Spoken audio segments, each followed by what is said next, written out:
I speak to you today with feelings of profound sorrow. Throughout her life, Her Majesty the Queen, my beloved mother, was an inspiration, an example to me and to all my family. And we owe her the most heartfelt debt any family could owe to their mother, for her love, affection, guidance, understanding, and example.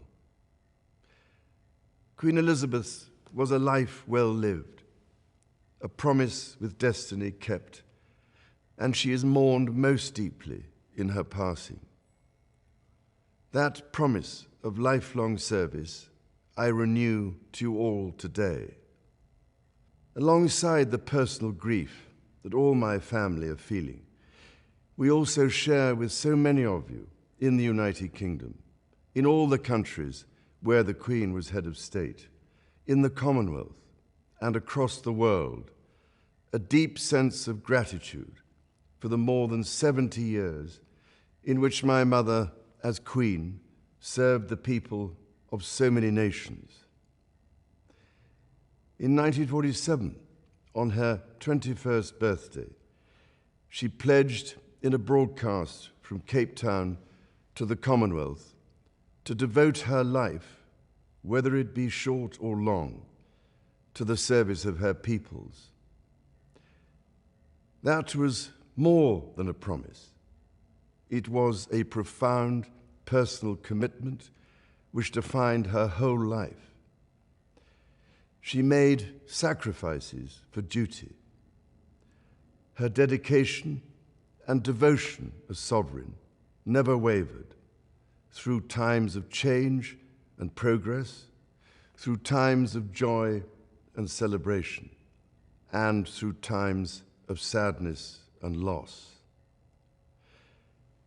In her life of service, we saw that abiding love of tradition, together with that fearless embrace of progress, which makes us great as nations. The affection, admiration, and respect she inspired became the hallmark of her reign. And as every member of my family can testify, she combined these qualities with warmth, humor, and an unerring ability always to see the best in people. I pay tribute to my mother's memory, and I honor her life of service. I know that her death brings great sadness to so many of you, and I share that sense of loss beyond measure with you all. When the Queen came to the throne, Britain and the world were still coping with the privations and aftermath of the Second World War, and still living by the conventions of earlier times. In the course of the last 70 years, we have seen our society become one of many cultures and many faiths. The institutions of the state have changed in turn.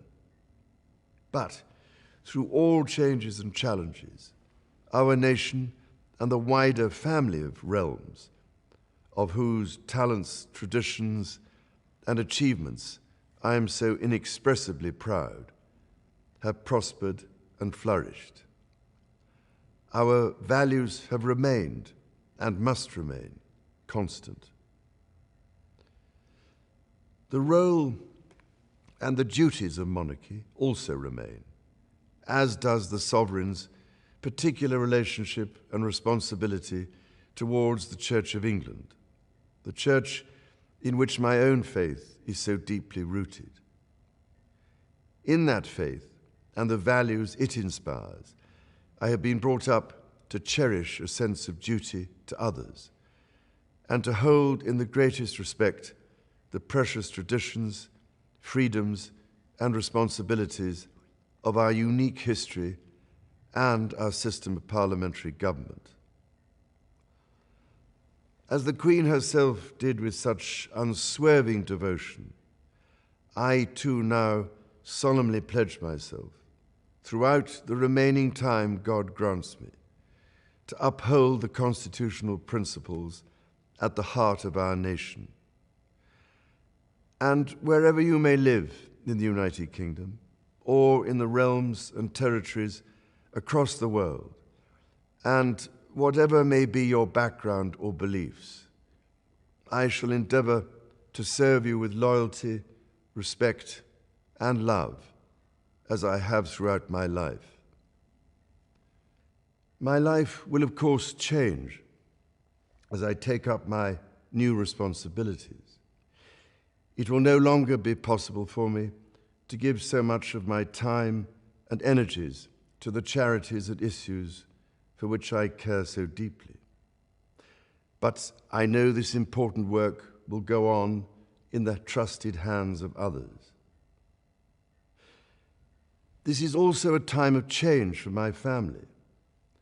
I count on the loving help of my darling wife, Camilla. In recognition of her own loyal public service since our marriage 17 years ago, she becomes my Queen Consort. I know she will bring to the demands of her new role the steadfast devotion to duty on which I have come to rely so much. As my heir, William now assumes the Scottish titles which have meant so much to me.